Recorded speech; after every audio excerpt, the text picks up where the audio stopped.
Mayor of Spanish Town, Norman Scott, has been charged with assault occasioning actual bodily harm and malicious destruction of property after an incident on Election Day in St. Elizabeth.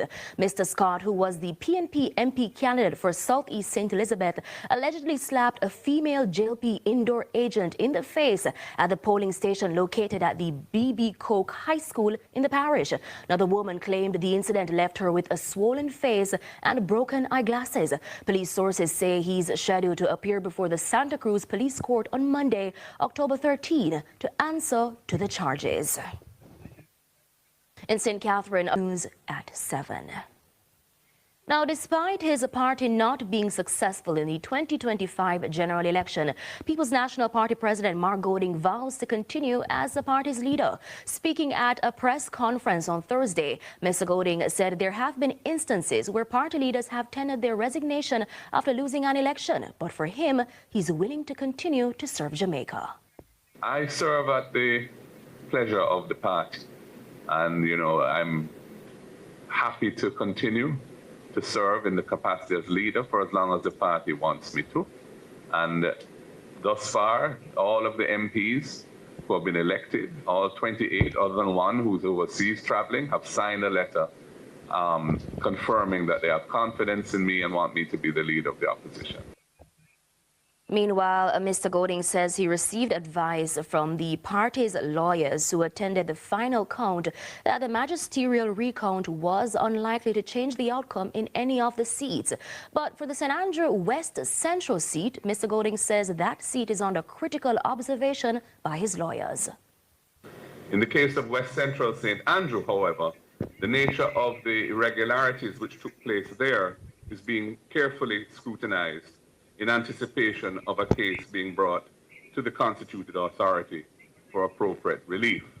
I won't be able to answer more questions on that today. That matter is with our lawyers.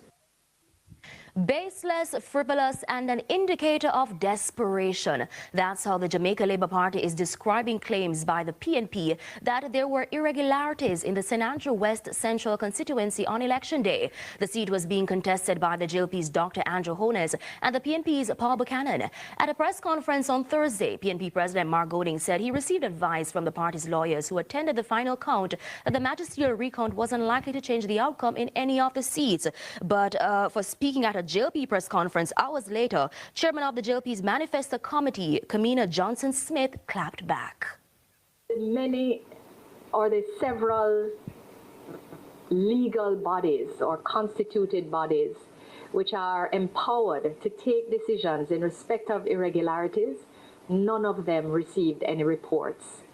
The margin of 2,110 votes is similar to the margin that has been reflected in this seat consistently since 2002.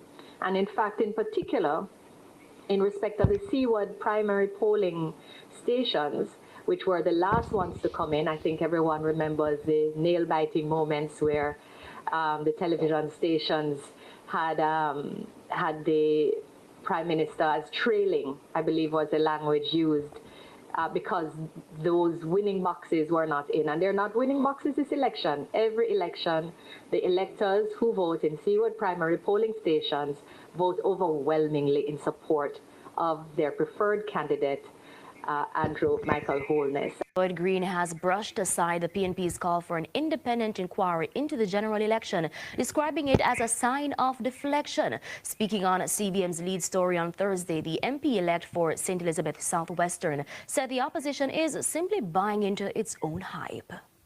They're trying to deflect. They're trying to not take responsibility for the defeat. They're trying to say things like, do an independent review, when they know very well that in the general course of things, a detailed report will be done, will be submitted to the ECJ, which has independent members, has 2 members from the PNP, 2 members from the JLP, and a majority of independent members who will do a review that happens every election. Meanwhile, for former Director of Elections Art Fisher, in response to the PNP's call for an independent inquiry, he notes that the EOJ usually produces a detailed internal audit for both parties to review and assess. During my time, the Director of Elections was required to produce a very detailed report on the election to the commission. That would be done, within a year and a half. But given what we have heard, I would think that request would be very urgent and would be expected within weeks. Okay? And that report, both political parties, including the PNP, who are represented at the commission, would be able to look at that report. And based on the findings, I think that the commission itself may or may not decide to take that action of asking for an independent review. Now, Councillor Mario Mitchell expressed serious concerns about the monitoring of deportees at Thursday's Municipal Corporation meeting in Manchester. Mr. Mitchell questioned the tracking of individuals with criminal histories. His remarks follows a recent shooting on Caledonia Road in the parish, where deportee Dave Francis Wilson, otherwise known as Brownman, engaged police in an hours-long standoff and reportedly claimed 2 lives. Wilson, who had been deported 3 times, should have remained on law enforcement's radar, according to Councillor Mitchell, adding that he has repeatedly sought answers about deportee oversight. He insists that more stringent monitoring is urgently needed. Shooting on Caledonia Road. I know a little bit about firearms, and some of the rounds, 745 2.2856 rounds were found with the person who was there occupying the police for about 4 to 5 hours. If you know anything about guns, those are what I think those are what the military used to use in a gun that's called the SLR, and those are even banned by the military and the government. So that's one concern. 3 rifles, guns may be there, and he was deported 3 times already. Somebody like that should have been on the radar. Somebody like that should have been under a microscope. A similar crime like this, no, not as serious as the one here, was already committed in Canada. So, begs the question again, when I asked about when Donald Trump was re-elected, I asked the question in this very council about those persons who are committed by deportation. Are we monitoring them? And I'm going to ask the question, it may be bigger than my good friend, Inspector Lloyd, but I'm asking from a standpoint where it needs to go to a higher place. We need to have some monitoring of these persons. Mayor of Lucy, Sheridan Samuels, has announced that the Ministry of Local Government has selected the Hanover Parish Disaster Coordinator.